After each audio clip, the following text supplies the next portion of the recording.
Une langue arrachée, des côtes brisées sans une seule égratignure sur la peau, des traces de radiation sur les vêtements. Le rapport officiel russe de 1959 a classé cette affaire avec une conclusion unique dans l'histoire judiciaire. Mort causée par une force irrésistible inconnue. Ce n'est pas un film, c'est le dossier déclassifié de l'affaire du col Dyatlov. Dans les prochaines minutes, je ne vais pas simplement te raconter une histoire qui fait peur, je vais te donner les faits, les photos du dernier rouleau de pellicule des victimes et les extraits du rapport d'autopsie que les autorités ont tenté de garder secret pendant plus de 50 ans. Tu vas comprendre pourquoi, même aujourd'hui, les enquêteurs les plus expérimentés refusent de retourner sur ces lieux. Ce que tu vas découvrir n'est pas une théorie. Ce sont les preuves et ces preuves pointent vers une vérité si dérangeante que la plupart des gens préfèrent l'ignorer. Reste avec moi parce que la réalité dépasse tout ce que tu peux imaginer. Musique de mystère, grave et lente, s'installe. Tout commence le 23 janvier 1959. Un groupe de 10 étudiants et jeunes diplômés de l'Institut Polytechnique de l'Oural, tous des skieurs et randonneurs experts, se lancent dans une expédition. Leur chef est Igor Dyatlov, 23 ans, un ingénieur talentueux et un leader respecté. Il est accompagné de 8 autres membres, tous aussi aguerris les uns que les autres. Zinaïda Kolmogorova, Ludmila Dubinina, Alexander Kolevatov, des noms à retenir. Ce ne sont pas des amateurs. Leur objectif est ambitieux, mais à leur portée. Atteindre le mont Otorten, une montagne sacrée pour le peuple Mantsi local, dont le nom se traduit par « n'y va pas ». Pendant les premiers jours, tout se passe à merveille. Leurs journaux de bord, retrouvés plus tard, et leurs photographies témoignent de leur bonne humeur. On les voit rire, construire des abris, progresser à travers les paysages spectaculaires et glacés du nord de l'Oural. Le 28 janvier, un des membres, Yuri Yudin, tombe malade. Ses douleurs aux nerfs sciatiques sont trop fortes, il est contraint d'abandonner. Il leur dit au revoir, sans se douter qu'il est le seul qui en reviendra vivant. Il leur a dit « Bonne chance les amis ». C'est la dernière fois qu'il les verra. Le groupe de 9 continue. Ils sont solides, ils sont préparés. Le 1er février, ils commencent l'ascension de la montagne Kholat Syakhl, qui signifie ironiquement « la montagne des morts » en langue mantsi. Le temps se dégrade, un blizzard violent, des températures plongeant en dessous de moins 30 degrés Celsius. Ils sont déviés de leur route prévue et se retrouvent à camper sur le flanc exposé de la montagne. Une décision étrange pour des experts qui auraient normalement cherché un abri en contrebas dans la forêt. Mais c'est là qu'ils installent leur tente. C'est la dernière chose que l'on sait d'eux avec certitude. Leur dernière photo, prise ce soir-là, est floue, énigmatique. Les jours passent. La date de leur retour prévue, le 12 février, arrive et s'en va. Pas de nouvelles. Au début, personne ne s'inquiète vraiment. Des retards dans ce genre d'expédition, ça arrive. Mais les semaines passent et l'angoisse monte. Le 20 février, une opération de recherche massive est lancée. Volontaires, armés, avions, tout le monde est mobilisé. Ils cherchent pendant 6 jours. 6 jours d'attente insoutenable. Le 26 février, un pilote repère enfin quelque chose. Une tente, à moitié ensevelie sous la neige, sur le flanc de la montagne des morts. La musique devient plus tendue, plus rythmée. Les secouristes arrivent sur place et la scène qu'ils découvrent n'a absolument aucun sens. La tente est déserte, mais tout l'équipement, les sacs de couchage, la nourriture, les vêtements chauds, tout est à l'intérieur, parfaitement rangé. La tente n'a pas été ouverte par l'entrée principale. Elle a été lacérée, découpée de l'intérieur. C'est la première anomalie. Pourquoi des skieurs expérimentés, en pleine tempête sibérienne, découperaient leur seul abri de l'intérieur pour en sortir en urgence? Dehors, la neige a gardé les empreintes. 8 ou 9 paires de traces descendent de la tente vers la forêt en contrebas, à plus d'1,5 km. Les traces montrent que les personnes qui les ont laissées n'étaient pas en train de courir, mais marchaient, de manière ordonnée. Et le plus troublant, la plupart des empreintes sont celles de pieds nus ou de pieds en chaussettes. En plein hiver, par moins 30 degrés. Comment expliques-tu ça? Les secouristes suivent les traces. Elles les mènent à la lisière de la forêt jusqu'à un grand cèdre. Et c'est là qu'ils trouvent les 2 premiers corps. Yuri Krivonichenko, et Yuri Doroshenko. Ils sont tous les deux en sous-vêtements. Leurs mains sont écorchées, brûlées. À côté d'eux, les restes d'un petit feu qui n'a clairement pas suffi à les réchauffer. Les branches du cèdre au-dessus d'eux sont cassées jusqu'à une hauteur de 5 mètres, comme si quelqu'un avait désespérément essayé de grimper, peut-être pour observer quelque chose, ou pour échapper à quelqu'un, ou à quelque chose. L'équipe de recherche continue. Entre le cèdre et la tente, ils trouvent 3 autres corps. Igor Dyatlov, le chef, Zinaïda Kolmogorova, Rustem Sloboden. Leur position suggère qu'ils essayaient de remonter péniblement vers la tente, vers leur abri, leur seule chance de survie. Ils sont mieux habillés que les 2 premiers, mais toujours pas assez pour survivre à cette température.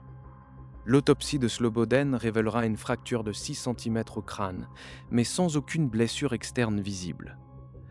À ce stade, l'hypothèse principale est l'hypothermie. Ils ont paniqué pour une raison inconnue, ont fui leur tente et sont morts de froid. C'est tragique, mais ça semble encore possible. Mais il reste 4 disparus. Les recherches durent plus de 2 mois.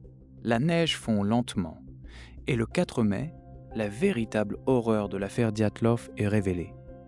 Dans un ravi à 75 mètres du cèdre, sous 4 mètres de neige, les derniers corps sont retrouvés. Et leurs blessures défient toute explication logique. Nikolai Thiobo-Brignol a le crâne complètement enfoncé. Alexander Zolotaryov et Lyudmila Dubinina ont de multiples fractures aux côtes. Le médecin légiste, le docteur Boris Vozrojdeny, note dans son rapport que la force nécessaire pour infliger de telles blessures est comparable à celle d'un choc frontal avec une voiture. Attends, des blessures de la force d'un accident de voiture, mais sans un seul bleu, sans une seule égratignure sur la peau? Les corps n'ont aucune lésion externe. C'est comme s'ils avaient été écrasés par une pression immense et invisible. Et le pire est à venir. Le corps de Lyudmila Dubinina. Il lui manque la langue, les yeux, une partie des lèvres et des tissus du visage. Le rapport précise que la langue a été arrachée de l'intérieur de la gorge. Pas coupée, arrachée. L'enquêteur en chef, Lev Ivanov, a été forcé de classer l'affaire 3 mois plus tard, concluant à une force irrésistible inconnue. Des décennies plus tard, il a admis en privé croire que des sphères volantes lumineuses étaient directement responsables. Et ce n'est pas tout. Plusieurs de leurs vêtements présentaient des niveaux de radiation anormalement élevés. Pas assez pour être mortels, mais significatifs. D'où venait cette radiation, en plein milieu de nulle part? Les faits sont là, l'explication ne l'est pas. La musique devient plus analytique, moins angoissante. Face à un tel chaos de preuves contradictoires, les théories se sont multipliées. On peut les classer en 3 catégories principales. La première, c'est la théorie officielle, ou du moins la plus rationnelle. Une avalanche. Une plaque de neige se serait attachée au-dessus de la tente, créant un bruit terrifiant et une pression sur la toile. Paniqués, pensant être ensevelis, ils auraient découpé la tente pour s'enfuir et se seraient réfugiés dans la forêt en attendant que le danger passe. Les blessures internes seraient dues à la pression de la neige. Ça semble tenir la route, n'est-ce pas? Sauf que non. Les enquêteurs sur place n'ont trouvé aucune trace d'avalanche. La tente elle-même n'était que partiellement recouverte. Et surtout, une avalanche n'explique ni la radiation, ni la langue arrachée, ni pourquoi ils ont marché calmement sur plus d'1 kilomètre pieds nus, au lieu de retourner chercher leur équipement une fois le danger écarté. Cette théorie est pleine de trous. La deuxième théorie est celle d'un test militaire secret qui aurait mal tourné. Cette région de l'Oural était, à l'époque de la guerre froide, un lieu sensible. Des témoins, d'autres groupes de randonneurs à des dizaines de kilomètres de là, ont rapporté avoir vu d'étranges sphères oranges ou lumières flottantes dans le ciel la nuit du drame. Cette théorie suggère que les skieurs auraient été les témoins involontaires d'un tir de missile ou d'une arme expérimentale. Une onde de choc aurait pu causer les blessures internes. La radiation serait expliquée. La fuite panique aussi, peut-être sous la menace de soldats venus nettoyer la zone. Mais là encore, des problèmes. Aucune trace d'explosion, aucun cratère, aucun débris militaire n'a jamais été retrouvé. Et pourquoi des soldats auraient-ils laissé les corps être découverts? Pourquoi ne pas tout faire disparaître? Et puis il y a la troisième catégorie de théories, les plus troublantes. celle qui flirte avec l'inexplicable. Certains parlent d'infrason, un phénomène naturel, rare, appelé allée de tourbillon de von Karman, aurait pu se produire autour de la montagne, générant des sons à très basse fréquence. Ces infrasons, inaudibles pour l'oreille humaine, peuvent provoquer un sentiment de panique intense, de terreur irraisonnée et même des hallucinations. Ça expliquerait leur fuite soudaine et illogique de l'attente, mais ça n'explique absolument pas les blessures physiques dignes d'un accident de voiture, ni la radiation. C'est une pièce du puzzle peut-être, mais pas la solution complète. On a aussi parlé du Yeti, le fameux Almasty russe, mais aucune empreinte non humaine n'a été trouvée. Finalement, on en revient toujours au témoignage de l'enquêteur Lev Ivanov et à ces mystérieuses sphères lumineuses. Un phénomène aérien non identifié. Une rencontre avec quelque chose qui n'était ni humain ni naturel. C'est la seule théorie qui, aussi folle qu'elle paraisse, pourrait potentiellement lier tous les éléments. La fuite de la tente, les blessures internes massives sans impact externe, la radiation et même la mutilation étrange de Ludmila. Les scientifiques qui ont examiné ce cas n'ont jamais donné d'explication publique satisfaisante.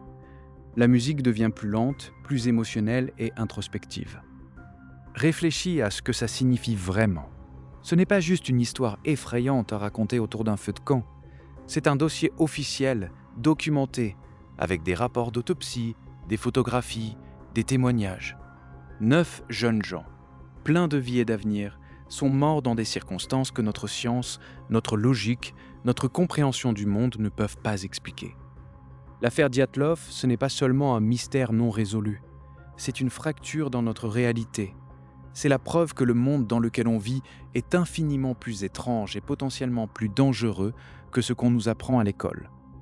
La conclusion officielle, une force irrésistible inconnue, n'est pas une réponse.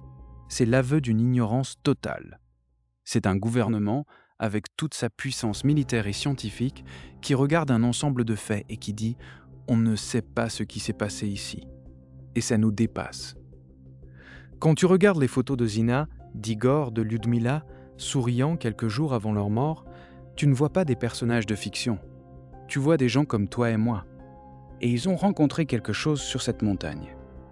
Quelque chose de si terrible qu'ils ont préféré affronter une mort certaine dans le froid glacial plutôt que de rester une seconde de plus dans leur abri. Ce mystère ne change pas seulement ce que tu sais sur une vieille affaire russe, il change ce que tu crois possible. Abonne-toi, pas parce que je te le demande, mais parce que ce que tu as découvert ce soir n'est qu'une porte d'entrée. C'est la preuve que des dossiers existent, que des événements documentés défient notre réalité. Dans la prochaine vidéo, on ouvre les archives du projet Blue Book et je te montrerai le rapport déclassifié d'un pilote de chasse qui a poursuivi un objet que son radar ne pouvait pas expliquer. Un objet qui a désactivé ses systèmes d'armes en une fraction de seconde. L'exploration ne fait que commencer.